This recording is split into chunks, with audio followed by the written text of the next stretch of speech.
ایک نوجوان کسی بزرگ کی خدمت میں حاضر ہوا اور کہنے لگا، حضرت آپ فرماتے ہیں کہ بد نگاہی سے پرہیز کرو۔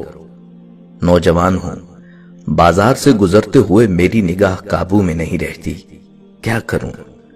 انہوں نے کہا، میں یہ راہ سمجھاؤں گا، مگر شرط یہ ہے میرا کوئی کام کر دو۔ اس نے کہا، میں تیار ہوں۔ فرمایا، فلاں بزرگ بازار میں رہتے ہیں، ان کو یہ دودھ کا پیالہ پہنچا کر آؤ۔ اس نے کہا، پہنچا دیتا ہوں۔ فرمایا، ایک بات اور بھی ہے کہ دودھ گرنے نہ دینا۔ اس نے کہا، اس کی فکر نہ کریں، ایک قطرہ بھی گرنے نہیں دوں گا۔ انہوں نے کہا، اچھا، اگر ایک قطرہ بھی گر گیا تو پھر ایک بندے کو ساتھ بھیجوں گا، وہ تمہیں 2 تھپڑ وہیں لگائے گا۔ اس نے کہا، منظور ہے۔ انہوں نے پیالہ لبالب بھرا اور ایک مضبوط انسان کو بھی ساتھ کر دیا۔ اب یہ صاحب پیالہ ہاتھ میں لے کر بڑی احتیاط سے چلتے ہوئے، بچتے بچاتے ہوئے بلاخر منزل پر پہنچ گئے۔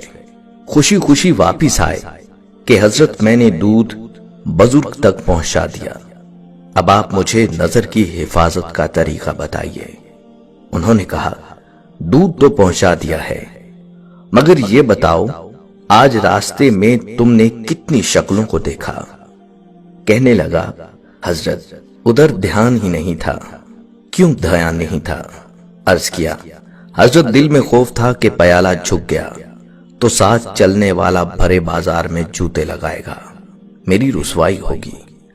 فرمانے لگے، اللہ والوں کا بھی یہی حال ہوتا ہے، وہ سمجھتے ہیں اگر گناہ کے ذریعے یہ دل کا پیالہ چھلک گیا تو قیامت کے دن سرعام رسوائی ہوگی، اس لیے ان کی نگاہ نہیں اٹھتی۔ ایک قافلہ سفر کے دوران ایک اندھیری سرنگ سے گزر رہا تھا کہ ان کے پیروں میں کنکریاں چبھیں۔ کچھ لوگوں نے اس خیال سے کہ یہ کسی اور کو نہ چبھیں، نیکی کی خاطر اٹھا کر جیب میں رکھ لیں۔ کچھ نے زیادہ اٹھائیں اور کچھ نے کم۔ جب اندھیری سرنگ سے باہر آئے تو دیکھا وہ ہیرے تھے۔ جنہوں نے کم اٹھائیں وہ پچھتائے کہ زیادہ کیوں نہ اٹھائیں، جنہوں نے نہیں اٹھائیں وہ اور بھی پچھتائے۔ دنیا میں زندگی کی مثال اس اندھیری سرنگ جیسی ہے اور نیکیاں یہاں کنکریوں کی مانند ہے۔ اس زندگی میں جو نیکی کی وہ آخرت میں ہیرے کی طرح قیمتی ہوگی، اور انسان ترسے گا کہ اور زیادہ کیوں نہ کی۔ دنیا اگر ہاتھ سے نکل جائے تو بندہ غریب ہو جاتا ہے، اور اگر یہ دنیا ہی دل سے نکل جائے تو بندہ ولی ہو جاتا ہے۔